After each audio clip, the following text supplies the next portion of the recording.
Okay, so how do we get rid of equations with decimals?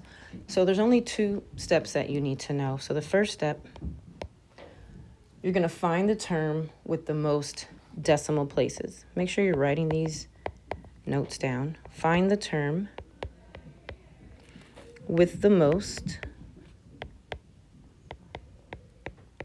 decimal places. That's very sloppy, sorry. All right, Nita. And then the second step is you're going to multiply every single term in the equation by the multiple of 10 that will get rid of those decimals. I'll show you what I mean. But we're going to multiply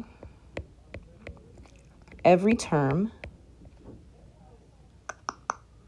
by the multiple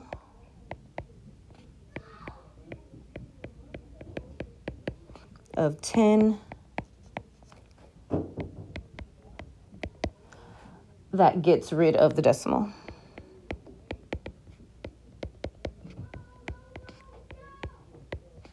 That's not any neater, but oops, hopefully you can read it. So multiply every term by the multiple of 10 that gets rid of the decimal. So what am I talking about? I mean, if you have one decimal, like 2.8, this is the one decimal, the 8. You're going to multiply that by 10 because that's going to turn 2.8 into 28. Okay, that's how it gets rid of it. So if you have two decimals, for example, 1.45, you're going to multiply by 100, right? You got two decimals, and that's going to give you 145. And then if you have three decimals, I'm sure you guys have caught on by now. Let's say 1.246. You're going to multiply by 1,000, and that will change that into 1,246. So we no longer have decimals. So for this example,